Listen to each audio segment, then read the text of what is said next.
जो रुचि तिवारी के साथ जिनकी हाथापाई हुई है, नेहा शर्मा, वो भी ब्राह्मण है, तन्वी शर्मा वो भी ब्राह्मण है, और जो तीसरी और लड़की है वो भी ब्राह्मण है, तीनों ब्राह्मण हैं। और ये अपने आप को ब्राह्मण कहकर ये कह रही मैं ब्राह्मण हूँ इसलिए पिटी। बहन तुम ब्राह्मण हो इसलिए नहीं पिटी, तुम्हारी सोच घटिया थी, तुमने जाकर नीचता की, बदतमीजी की, एक पत्रकार का तुम जबरदस्ती फोन छीन रही हो और उससे कह रही हो कि तुमने क्या अपलोड किया था, कल तुमने कौन सी वीडियो डाली थी, तुमने ठेका ले रखा है सबके फोन में वीडियो डालने का, कौन क्या वीडियो डालेगा। नेहा का इसने मुंह नोचा है और गर्दन पकड़ के इसने उसको जमीन पर पटका है। हाँ, अंजलि को, अंजलि जमीन पर गिर गई है और अंजलि के चोट लगी। और ANI का दोगलापन देखिए कि वो रुचि के 3 इंटरव्यू चला जाता है 1 घंटे के अंदर, लेकिन अंजलि का एक भी इंटरव्यू नहीं चला था। जो नवीन पत्रकार है जिसका फोन छीन रही थी, उसका एक इंटरव्यू नहीं चला था, क्योंकि इंटरव्यू लिया गया लेकिन चलाया नहीं। उसने ऐसा माहौल बनाया कि नाम पूछा गया, क्योंकि वो वहां जाकर लोगों से पूछे तुम्हें पानी नहीं मिला, पानी नहीं मिला, प्यासे हो, 5-8 साल से पानी नहीं मिला, जिंदा कैसे हो, जिंदा कैसे, तुम्हें भी पानी नहीं मिला। इस तरह की उछल कूद करके बदतमीजी कर रही। तब लोगों ने कहा कि आपका नाम क्या है, जरा बताइए तो सही, हमें पता तो चले कि हमारे आंदोलन में घुस के बदतमीजी करने वाली औरत का नाम क्या है। इन महिलाओं को यह भी जानना चाहिए कि ब्राह्मणवाद औरतों को कितनी आजादी देता है। ब्राह्मणवाद औरतों को पैर की जूती मानता है, ब्राह्मणवाद औरतों की शिक्षा के पक्ष में नहीं है, ब्राह्मणवाद औरतों को नौकरी करने के पक्ष में नहीं है। इस तरह के खुले कपड़े जो पहन के आजादी की घूम रही है, कपड़े, इतना बोलने की इजाजत नहीं जितना ये बोल रही है। कैमरे पर बोलना तो छोड़िए, घरों में आदमी के सामने जब घर में डिसीजन लिए जाते हैं तो ब्राह्मणवाद में औरतों के डिसीजन लेते टाइम औरतों की राय की कोई वैल्यू नहीं होती है, जरूरत नहीं होती है। और ये कह रही है कि ब्राह्मणवाद जिंदाबाद, जो मुंह फाड़ फाड़ के ब्राह्मणवाद जिंदाबाद कह रही है ना, ये भी संविधान ने ही तुम्हें ताकत दी है, लेकिन तुम एहसान फरामोश गैर जिम्मेदाराना बयान देने के लिए इसने तैयार रहती हो, क्योंकि तुम्हें नफरत है उन लोगों के अधिकार से जिनको संविधान ने बराबरी में लाकर खड़ा किया। सरकार ने सोचा होगा इतना बड़ा बवाल हो जाएगा यूजीसी की नई गाइडलाइंस? देखिए, सरकार ने जो भी किया वो सोचा होगा कि ओबीसी जो वोट है, जो धीरे धीरे जागरूक होकर हमसे छिटक रहा है, या हिंदुत्व का जो एजेंडा है वो चल नहीं रहा, तो इसलिए ओबीसी को खुश करने के लिए उन्होंने यूजीसी लाया कि ओबीसी एकदम खुश होकर के सारा वोट बैंक हमारी तरफ फिर से आ जाएगा।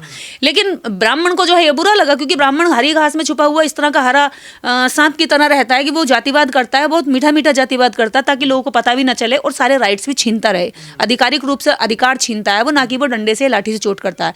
पर इस यूजीसी के बाद में वो हिंसा पे उतर आया, वो मरने मारने पर उतर आया। जब आपने देखा होगा यूजीसी के खिलाफ में सवर्ण आंदोलन कर रहे थे तो उसमें कह रहे थे कि ब्राह्मणों का बड़ा खौफ है, ब्राह्मण का खौफ रहा है, और ये भी कह रहे थे कि भाई कि भले यूजीसी वो लगा दो, हम जातिवाद के केस में जाने से बढ़िया है कि हम 302 मतलब मर्डर केस में जाना पसंद करेंगे, यानी कि हिंसा पे उतर आए। और जो देश के पीएम हैं जिनको रेस्पेक्टेड नज़र से देखा जाता है, अभी तक आंदोलन बहुजनों ने कितने आंदोलन किए, अम्बेडकर राइट आंदोलन हुए, किसानों के आंदोलन हुए, उसमें किसी ने भी हमारे पीएम की जो है जाति नहीं देखी। लेकिन हमारे इस यूजीसी के खिलाफ जो आंदोलन चल रहा था इसमें पीएम को तेली भी कहा गया। किसने कहा? इन्होंने कहा, जो हिंदू हृदय सम्राट कह करके मोदी जी को मंदिर में पूज रहे थे, वो कहने लगे ये तो तेली है, इसने अपनी जाति दिखा दी, औकात दिखा दी, तुरंत बदल गए। तो ये कितनी जल्दी बदल जाते हैं, अपने स्टैंड पर खड़े नहीं रहते। अभी आप देखेंगे कि एक और महिला, अनुराधा तिवारी नाम की महिला, कह रही है कि हमें अलग राष्ट्र की मांग करते हैं, हमें ब्राह्मणों को अलग राष्ट्र दे दो। तो अब जब खालिस्तानी देशद्रोही हो गए, पाकिस्तानी देशद्रोही हो गए, जो पाकिस्तान के समर्थन में कोई लफ्ज़ बोलते हैं या किसी तरह का देश को तोड़ने की बात करते हैं, टुकड़ा करने की बात करते हैं, तो उन पर कार्रवाई होती है। लेकिन इन लोगों पर कार्रवाई क्यों नहीं होती? क्योंकि जो जुडिशरी में बैठे हुए लोग हैं इनकी जाति के लोग हैं, और जाति के जज जाति के लोगों के अपराध को छुपाने की कोशिश करते हैं। ये जो रुचि तिवारी ने जो पूरा विवाद किया है डीयू में जाके, ये कह रही है जाति पूछ कर मारा है। देखिए, इसकी जाति की वजह से नहीं पिटी है, इसकी घटिया सोच की वजह से पिटी है। इसी की जाति की है वो दोनों तीनों लड़कियां। जो रुचि तिवारी के साथ जिनकी हाथापाई हुई है, नेहा शर्मा वो भी ब्राह्मण है, तन्वी शर्मा वो भी ब्राह्मण है, और जो तीसरी और लड़की है वो भी ब्राह्मण है, तीनों ब्राह्मण हैं। और ये अपने आप को ब्राह्मण कहकर ये कह रही मैं ब्राह्मण हूँ इसलिए पिटी। बहन तुम ब्राह्मण हो इसलिए नहीं पिटी, तुम्हारी सोच घटिया थी, तुमने जाकर नीचता की, बदतमीजी की, एक पत्रकार का तुम जबरदस्ती फोन छीन रही हो और उससे कह रही हो कि तुमने क्या अपलोड किया था, कल तुमने कौन सी वीडियो डाली थी, तुमने ठेका ले रखा है सबके फोन में वीडियो डालने का, कौन क्या वीडियो डालेगा। तो तुम लोगों को जो है जाकर के तुम ये नहीं सोच रही हो कि वहां पे मैं खींचतान कर रही हूँ, नेहा का इसने मुंह नोचा है और गर्दन पकड़ के इसने उसको जमीन पर पटका है। हाँ, अंजलि को, अंजलि जमीन पर गिर गई है और अंजलि के चोट लगी। और ANI का दोगलापन देखिए कि वो रुचि के 3 इंटरव्यू चला जाता है 1 घंटे के अंदर, लेकिन अंजलि का एक भी इंटरव्यू नहीं चला था। जो नवीन पत्रकार है जिसका फोन छीन रही थी, उसका एक इंटरव्यू नहीं चला था, क्योंकि इंटरव्यू लिया गया लेकिन चलाया नहीं, क्योंकि इन्हें जो है अपना जातिवादी एजेंडा सफल करना है। नाम पूछ कर, जैसे भीम आर्मी का आंदोलन हुआ 1 दिन पहले, वहां भी यही हुआ। नाम पूछने में क्या दिक्कत है? नाम पूछने में परेशानी क्या है, वो नाम क्यों पूछा गया, इसकी भी एक उसने ऐसा माहौल बनाया कि नाम पूछा गया, क्योंकि वो वहां जाकर लोगों से पूछे तुम्हें पानी नहीं मिला, पानी नहीं मिला, प्यासे हो, 5-8 साल से पानी नहीं मिला, जिंदा कैसे हो, जिंदा कैसे, तुम्हें भी पानी नहीं मिला, इस तरह की उछल कूद करके बदतमीजी कर रही। तब लोगों ने कहा कि आपका नाम क्या है, जरा बताइए तो सही, हमें पता तो चले कि हमारे आंदोलन में घुस के बदतमीजी करने वाली औरत का नाम क्या है। और फिर जब वो कह रही है कि हाँ मैं ये हूँ, तो धारण नाम का एक खुद पत्रकार है जो नेशनल दस्तक है, वो ब्राह्मण है, वो कहते हैं कि मैं हूँ ब्राह्मण, बता क्या दिक्कत है इनके आंदोलन से, क्या दिक्कत है इनके अधिकारों से। तो वो कह रही है धारण को कि तुम्हें ब्राह्मण होने पर थू है, मतलब वो थूक रही है पब्लिकली उसके मुंह पर है।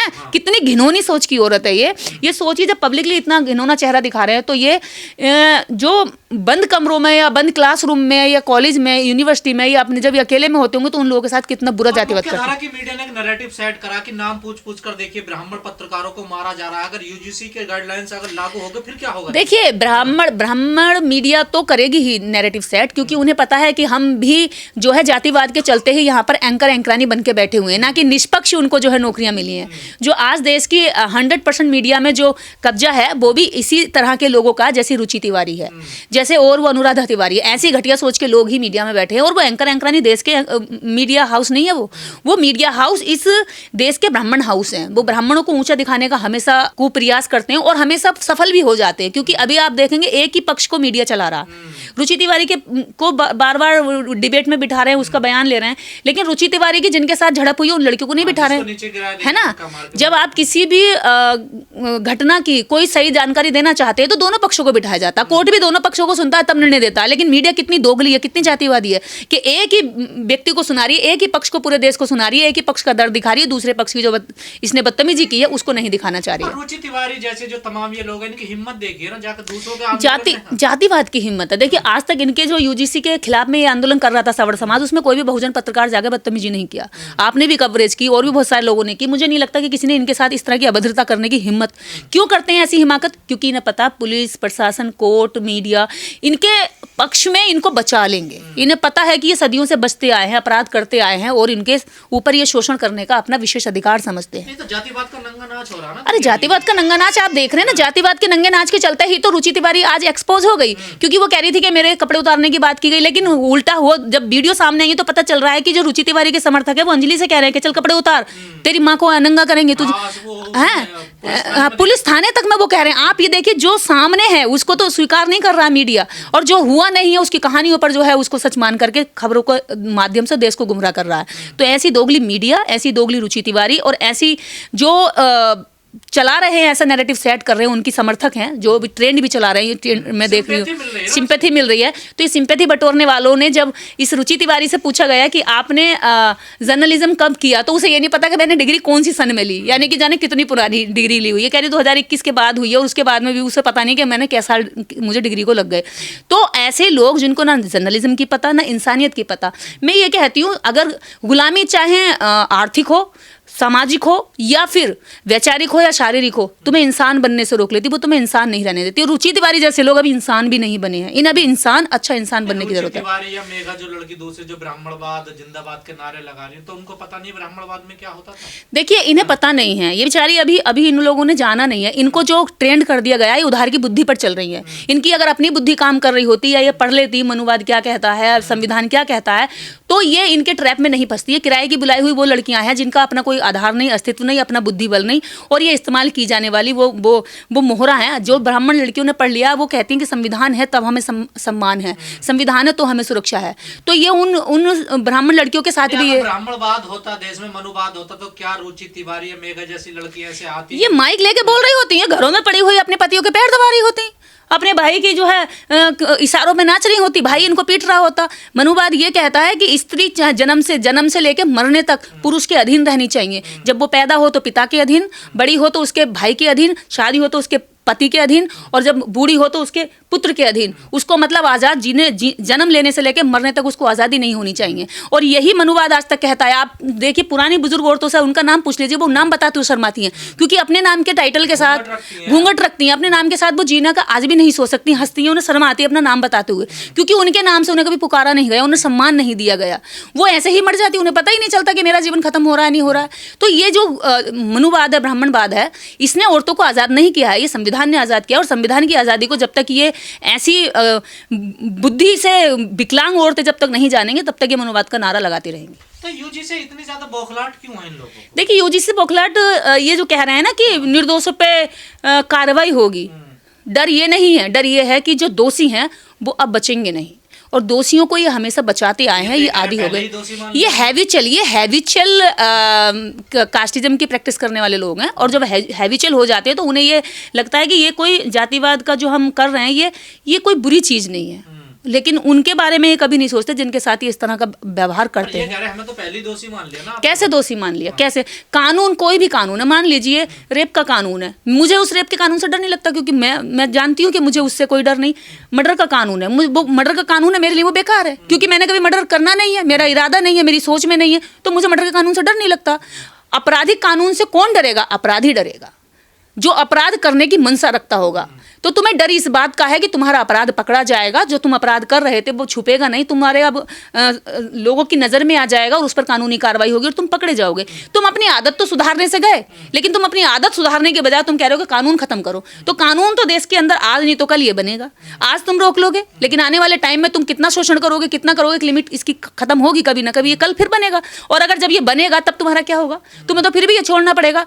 भारतीय संविधान के आने के बाद इन्हें अपना जातिवादी चेहरा समय समय पर बदलना पड़ा है। यही इनकी बौखलाहट है कि हमें लगता है कि अब 21वीं सदी में जब दुनिया टेक्नोलॉजी पर बात कर रही है, जब दुनिया विज्ञान पर बात कर रही है, आगे बढ़ने पर बात कर रही है, विश्व में अपने देश को कैसे तरक्की पहुंचाएं उस पर बात कर रही है, उस देश में हम भारत में आज हमारे देश के कुछ जातिवादी घटिया सोच के लोगों के कारण हम इतने पीछे पड़े हैं कि हम टेक्नोलॉजी पर बात नहीं कर पा रहे, क्योंकि हम जातिवाद में ही उलझे पड़े हैं, हम न्याय की लड़ाई में ही उलझे पड़े हैं, हम बराबरी की लड़ाई में ही उलझे पड़े हैं। जो गैर बराबरी सदियों से चली आ रही है वो आज भी है, चाहे जुडिशरी में हो, चाहे न्यायपालिका, चाहे आप जुडिशरी से देख लें, चाहे आप मीडिया से देख लें, चाहे आप नौकरियों से देख लें, प्रशासन में देख लें, जमीनों में देख लें, या धन संपत्ति में देख लें, हर जगह गैर बराबरी है। अगर दलित थोड़ा सा अच्छा खाना खाने लगता तो इनके पेट में मरोड़ हो जाती है, इन्हें लगता है कि इसकी थाली में खाना कैसे छीना जाए।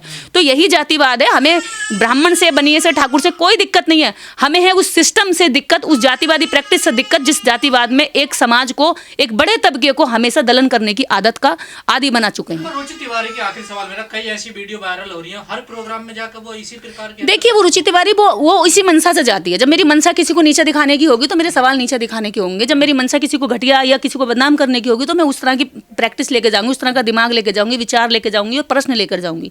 और यही कारण है कि रुचि तिवारी अभी तक किसी तरीके से जर्नलिज्म का जो है, जर्नलिज्म को जानी नहीं है। जर्नलिज्म होता है कि जो सामने वाला है उसकी समस्या को रखना, ना कि अपनी जबरदस्ती जो पूर्वग्रह की सोच है उस पर थोप देना, और ये थोपने के लिए जाती है। जातिवादी मानसिकता के समाज में वो लोग अपना चेहरा उजागर कर चुके हैं जो जातिवाद की प्रैक्टिस करते हैं, चाहे वो गांव हो, देहात हो, कस्बा हो, शहर हो, या यूनिवर्सिटी या स्कूल ही क्यों ना, चेहरे साफ हो गए, उनके चेहरे क्लियर हो गए। देखिए किस तरह से वो आंदोलन तक से डर रहे हैं, आंदोलनों में महिलाएं भेज रहे हैं, और ऐसी बदतमीज महिलाएं भेज रहे हैं जो कि उनके आंदोलन को बदनाम करने, उनके जो संघर्ष है लंबे समय का, उस संघर्ष को भी वो एक तरह से मखौल उड़ा रही है, खिल्ली उड़ाने की कोशिश कर रही हैं।